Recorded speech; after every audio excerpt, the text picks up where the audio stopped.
consigo falar Eliezer. Pode. Você entregando as peças que você prometeu na data certa, eu tenho dificuldade, né? Uma outra lá do sul, não chama-se de Eliezer? Também pode. O nome não é fácil não, né? Vamos ver se vai dar certo. Eu acho que dá. O Breno está lá, o Breno é o plano B meu lá, se não der certo aqui. Tá bom? Irmãos, nós vamos falar hoje sobre a sanidade, tá? Como o professor Ricardo falou na semana passada sobre a esperança, e nós vamos falar um pouco sobre sanidade.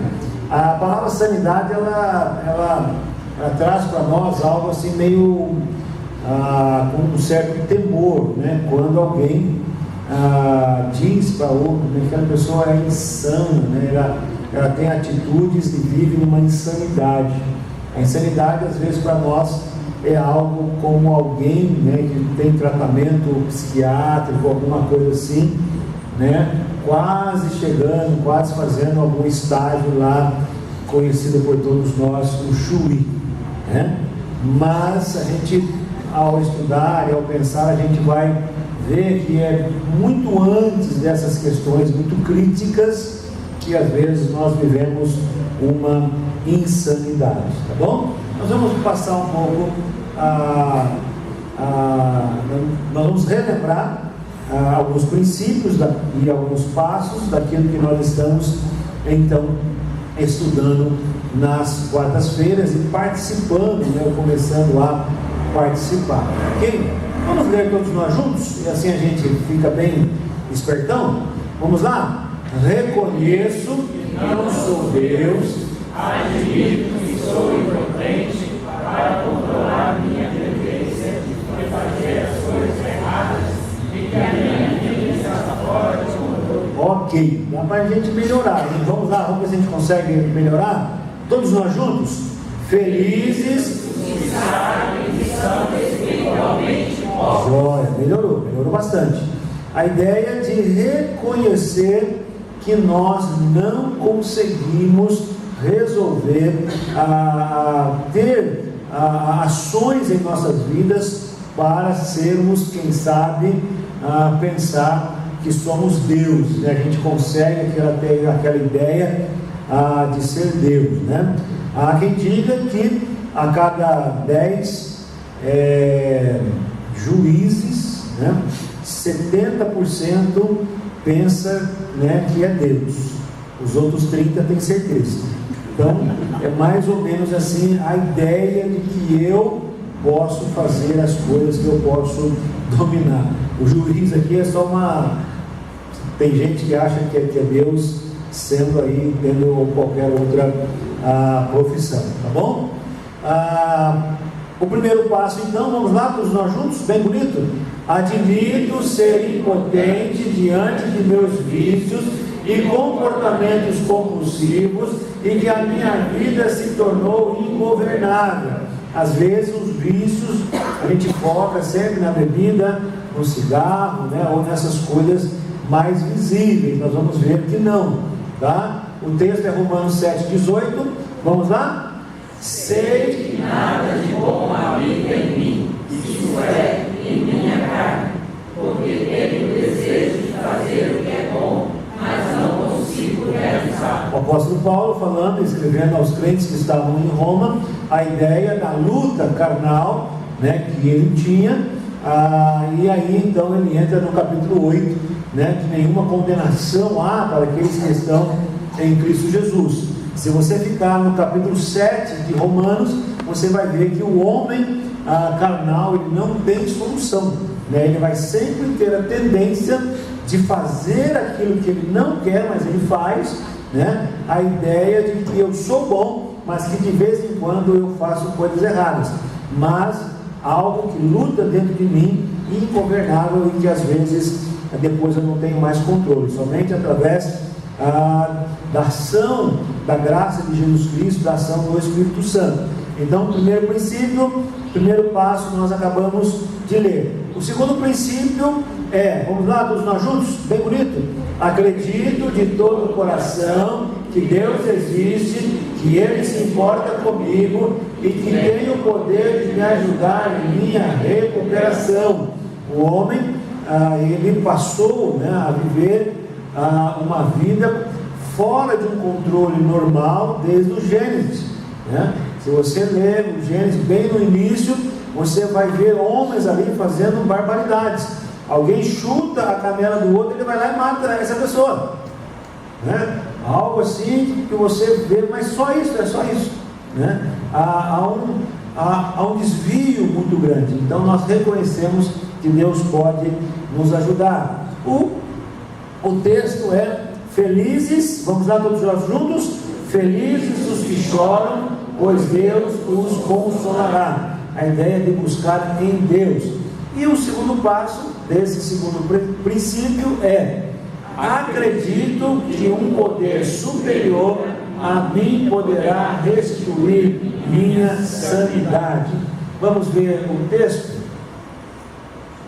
Opa, não passei o texto. O texto é de Filipenses 2:13, que diz: porque Deus está operando em vocês, ajudando-os a desejar obedecer-lhe e depois ajudando-os a fazer aquilo que Ele quer. A ideia de que Deus está operando em nós. Quando nós olhamos para a ideia de sanidade, nós vamos ter aqui uma pequena definição.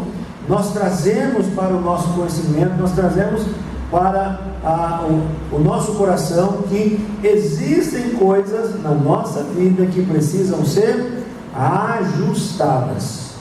E às vezes nós não temos, na maioria das vezes, condições de viver uma vida para caminhar com Deus, se não reconhecermos as nossas fraquezas. Então hoje nós veremos sobre a sanidade.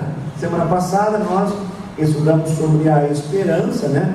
Se eu não consigo lutar contra este mal que habita em mim, eu tenho esperança de que Deus pode então me ajudar.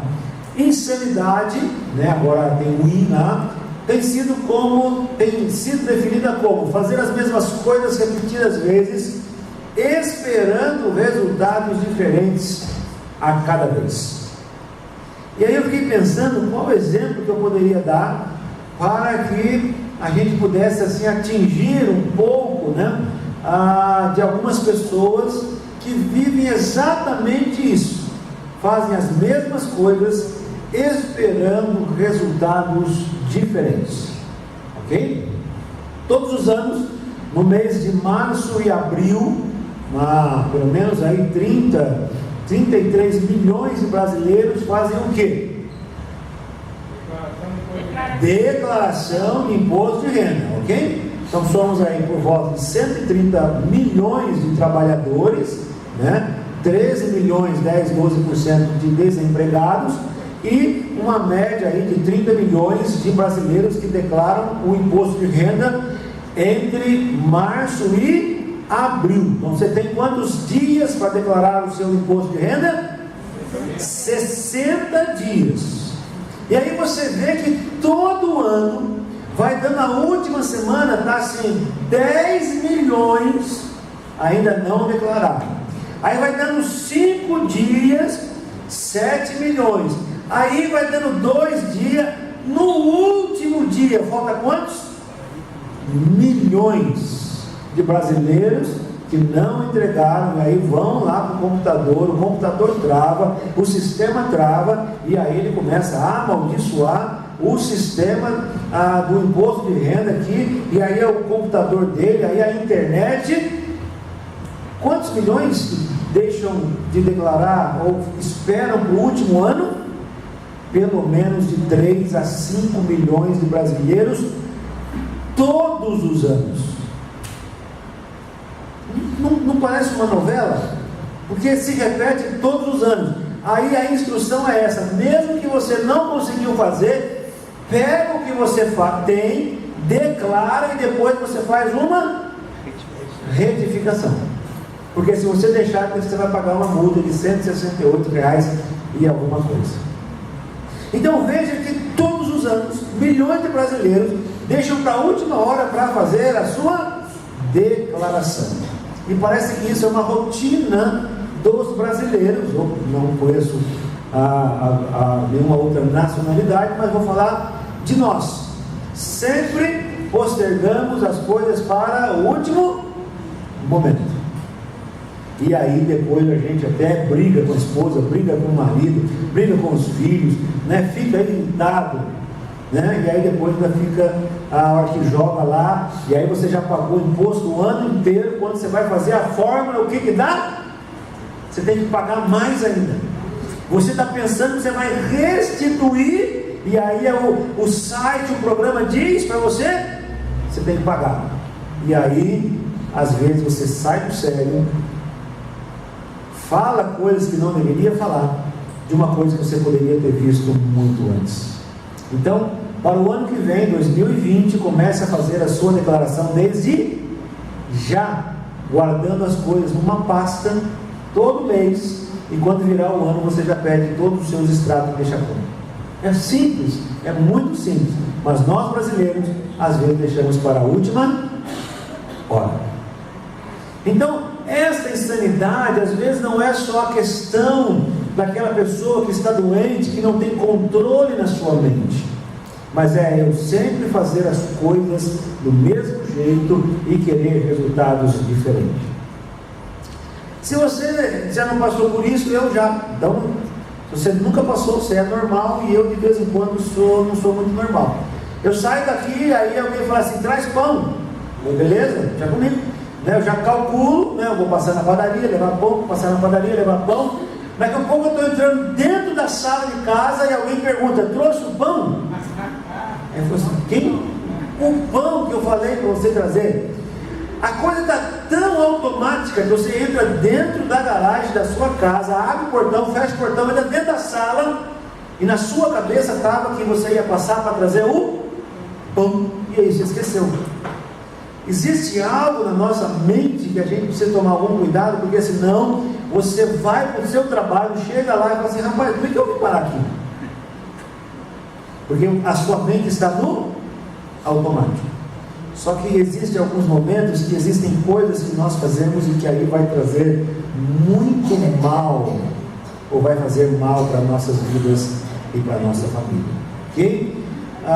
Nós temos aí a sanidade, tem sido definido como a plenitude da mente e a tomada de decisões baseadas na verdade, um equilíbrio mental ou físico, expressão de sensatez, de integridade. Então, a sanidade é algo que nós sempre temos que estar buscando, equilibrando as coisas. Começava com o pastor Ricardo, que em alguns momentos não dá mais para nós ficarmos ouvindo sobre os assuntos da política. Cansa, sabe? Você precisa ouvir porque você precisa estar inteirado com os assuntos, mas tem hora que cansa, né? Você assiste atitudes de representantes nossos lá e fala, rapaz, você está no lugar errado. Aí é Brasília, né? Câmara dos Deputados, né? Você devia estar em outro local. Então, esse equilíbrio mental e físico, ele é algo que nós precisamos sempre trabalhar, e é através da ação do Espírito Santo que muitas das vezes ele precisa trabalhar em nós, e nós precisamos reconhecer que nós precisamos da ajuda de Deus. Poderíamos dar outros exemplos, mas eu acho que esse está de bom tamanho, porque você precisa tomar alguns cuidados para que a falta de equilíbrio mental pode te levar a muitas consequências danosas, e essas consequências ir para membros da sua família, membros da igreja, membros da sociedade, do seu trabalho. Nós trabalhamos uma vez com uma pessoa que depois de 1 ano e meio as coisas estavam tão desequilibradas e as mentiras eram cada vez mais, e que aí um dia eu precisei perguntar para ela, rapaz, você acredita na mentira que você conta? Ele me olhou com os olhos assim, porque o acreditar ou não em você cabe a mim. Ponto final. Agora, você acredita nisso que você conta? E as coisas tomaram um caminho onde falou: rapaz, não dá mais para acreditar em você, porque eu vejo que nem você acredita naquilo que você conta, né? E aí ele falou que a empresa dele estava indo mal, o casamento dele indo mal, um monte de coisas, porque às vezes a mentira, para aparecer que está bem, foge de algum equilíbrio mental. Tá joia? Então vamos lá. Algumas dádivas que recebo ao crer que o verdadeiro poder superior, e aí é de Jesus Cristo, tem o poder de restituir a minha sanidade, meu equilíbrio. E aí nós temos lá o fruto do Espírito de Gálatas capítulo 5, né? Versículo 22, é o domínio próprio, né? Há quem diga que se você não tem domínio próprio, você tem um demônio próprio. Então, entre o demônio próprio, receba o domínio próprio dado através do fruto do Espírito, tá bom? Em primeiro lugar, então, para que eu tenha uma vida equilibrada e saia de algumas ações que me levam a fazer coisas que isso desagradam a Deus. Primeiro ganho força para enfrentar o medo que no passado me levou a brigar, fugir ou a me tornar frio. Salmo 46, versículo de número 1. A ideia de ganhar força para enfrentar o passado. Muitas pessoas presas ao passado não vivem o presente e comprometem o futuro. E aí eu preciso dizer para você o seguinte: todos nós temos traumas que ficaram no passado.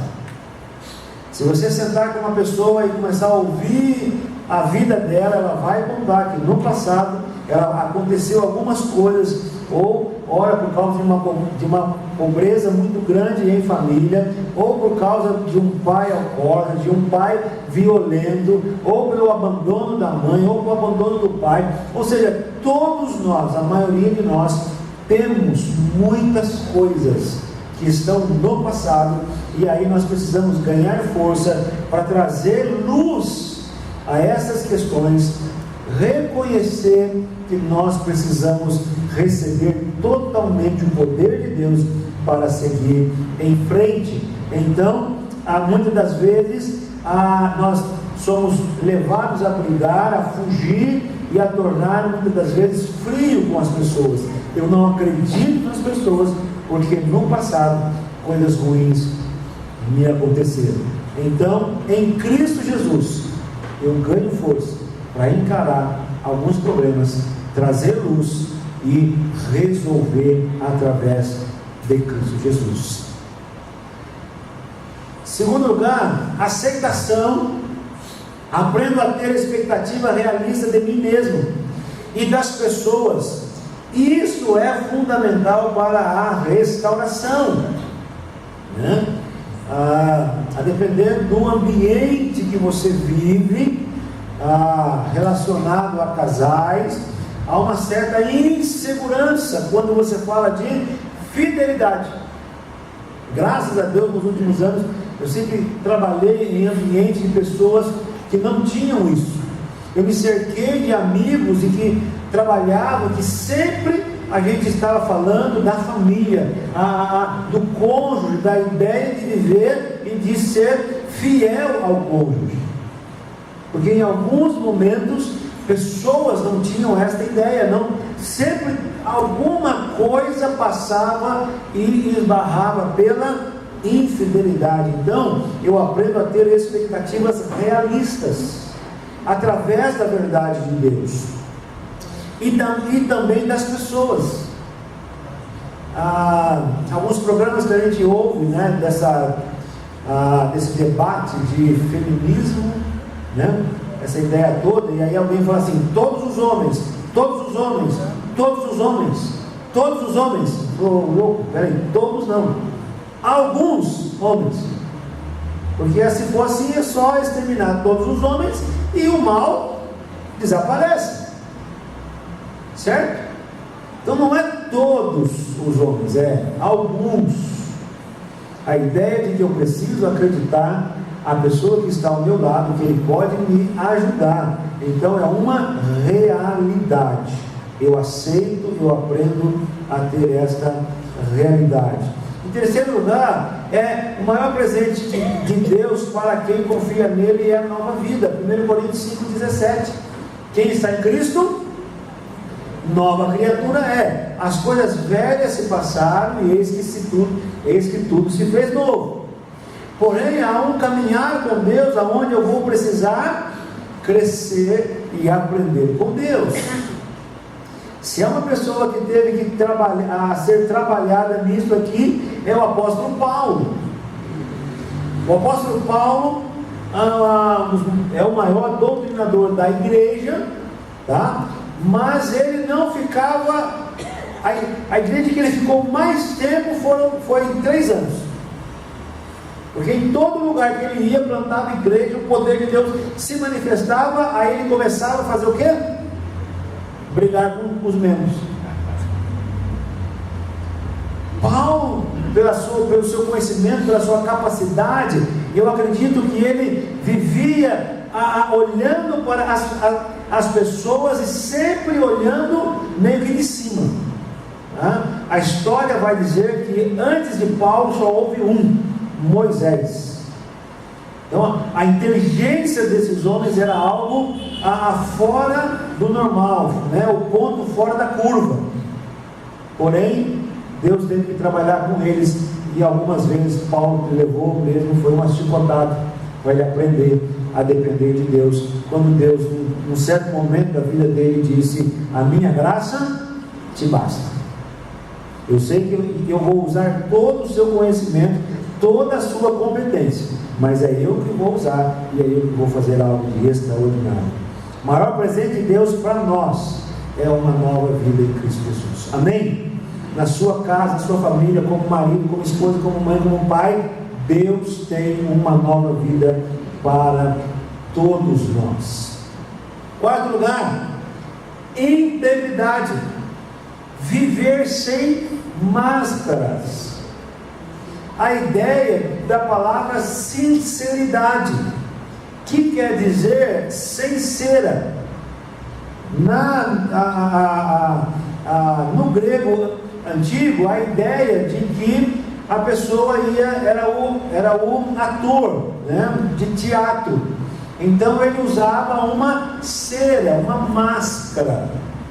Então a ideia de tirar essa cera, de tirar esta máscara para realmente mostrar quem a pessoa é. Então o ser sincero é sem cera, sem máscara, mostrar realmente quem você é. Deus trabalhou com um homem chamado Naamã, né? O texto de Naamã começa que ele era general, era o maioral, era o respeitado, era o cara. Aí Deus mandou ele falar com o profeta através de uma menina. Aí ele foi lá, achou que o pessoal, ele ia chegar, o pessoal ia soltar foguete para ele, né? Receber ele com um tapete vermelho e tal. O profeta mandou mensagem para ele através do seu ajudante. A Naamã ficou indignado: sou eu lá, sabe, eu vim aqui, o cara nem veio me atender. Aí alguém disse para ele: Naamã, ele te pediu alguma coisa, não é tão difícil assim não, mano. Dá lá os 7 mergulhos lá e tal, a gente pula junto com você lá, dá uma força, um apoio moral e tal, vamos lá. O grande problema não era Naamã dar os 7 mergulhos. O grande problema é que ele teria que tirar a sua armadura e revelar para toda a sua tropa que ele era leproso. Naamã não abriu o jogo para todo mundo dizendo que ele era leproso. As pessoas tinham um respeito muito grande. E aí as pessoas olharam para ele e diziam: uau, ele é leproso. O maioral. O viver sem máscara é escancarar, mostrar que nós não somos perfeitos. O viver sem máscara, muitas das vezes, é mais fácil diante do nosso cônjuge, mas até mesmo diante do cônjuge nós podemos viver uma vida inteira mascarados. Quando eu vivo uma vida com máscaras, eu vivo uma vida na insanidade, enganando as pessoas, mas eu preciso enganar a mim mesmo para tentar enganar outras pessoas. Que nós possamos viver uma integridade, uma vida sincera, uma vida sincera diante de Deus, diante do Espírito Santo, diante das pessoas. Quinto lugar, nós vivemos e temos confiança em Deus e nos outros relacionamentos. Quantas pessoas que não têm, às vezes, condições de orar a Deus e chamar Deus de Pai? Se você já ouviu essa história, muitas pessoas, quando eles oram, eles falam sempre Deus, Deus. E quando alguém ensina eles aqui, eles falam: você precisa chamar Deus de Pai. Parece que o pai fica engasgado na garganta e ele não consegue falar Pai. Porque muitas das vezes a referência de pai foi muito negativa para aquelas pessoas. Então, confiança em Deus e nos relacionamentos. Todos nós precisamos confiar uns nos outros. Ouvi semana que se passou, né, numa conversa lá, falei: bem que a Bíblia diz, maldito o homem que confia no homem, né? Aí foi: rapaz, vem cá, chamei ele. Lá está dizendo o seguinte: maldito o homem que confia em si mesmo, na sua força. Em que é o homem que confia na sua própria força, competência, capacidade. Porque nós precisamos confiar nas pessoas. Tem textos na Bíblia que mostram que as pessoas confiavam uns nos outros. Pastor, mas eu posso ser traído. O problema não é, o problema é de quem vai trair. Mas eu preciso confiar nas pessoas, e isso me dá confiança. A insanidade é quando eu tenho a dúvida, eu tenho medo se é minha própria sombra. Que é minha ou quem é aqui, A ideia de não confiar em ninguém. Em último lugar, amigo presente. Jesus Cristo me ama como eu sou. Essa ideia é uma ideia onde muitas pessoas, uma boa parte delas mulheres, iam até Jesus. A mulher que não poderia chegar perto de um homem, principalmente se ela não fosse casada. Se fosse casada, teria que estar com o marido. Ela jamais poderia tomar a frente do marido, estar numa reunião, a perguntar algo para um homem. Imagina então uma mulher que não era casada, uma mulher que muitas das vezes o divórcio na época de Jesus era algo assim banal. Por isso que perguntaram para Jesus o que ele achava do divórcio. Por qualquer coisa o marido dispensava a mulher. Então as mulheres tinham algo em Jesus, e ao olhar e ao ir para ele, Jesus nunca as desprezou.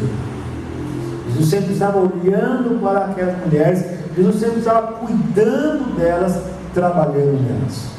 Amigo presente que muitas das vezes homens e mulheres não têm. No ano passado, meados de dezembro, janeiro, conversando com um rapaz novo, ainda seus 24, 25 anos. Aí ele faltou uma semana no trabalho, e eu perguntei dele, ele falou: rapaz, cadê o... Não, ele teve que viajar lá, teve um problema em família. E aí ele foi viajar, depois que ele voltou, a gente conversou lá na hora do almoço. E aí ele falou: rapaz, você faltou, o que houve? Eu não posso ajudar? Você está com algum problema? E ele disse: não, rapaz, o irmão da minha namorada, ele se matou. Ih, rapaz, e aí, tem como eu te ajudar? Tem alguma coisa? Ele falou: não, a gente já está tentando acertar as coisas lá.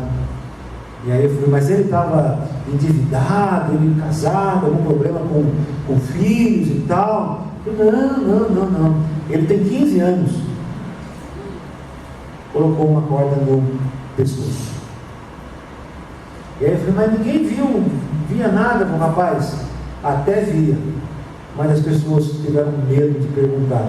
Saía de madrugada às noites, ele morava perto de uma rodovia, tipo Via Dutra assim. Saía de madrugada, ia, sentava, e às vezes passava a noite inteira sentado, sozinho, chorando, até que um dia ele não aguentou mais e se suicidou. 15 anos. E aí aquele dia pude ver que às vezes a gente olha e pensa que só aquele que tem cabelos brancos, que já viveu aí 30, 40, 50 anos, que pode cair numa dessas. Mas hoje nós estamos vivendo e assistindo homens e mulheres, jovens e adolescentes, vivendo uma ansiedade, depressão, e alguns vivendo próximo, mas muito próximo de um suicídio. Se você não leu, um dos líderes religiosos de jovens, chamado Pregador Lu, né? Ele já está há anos vivendo e lutando contra a depressão, né?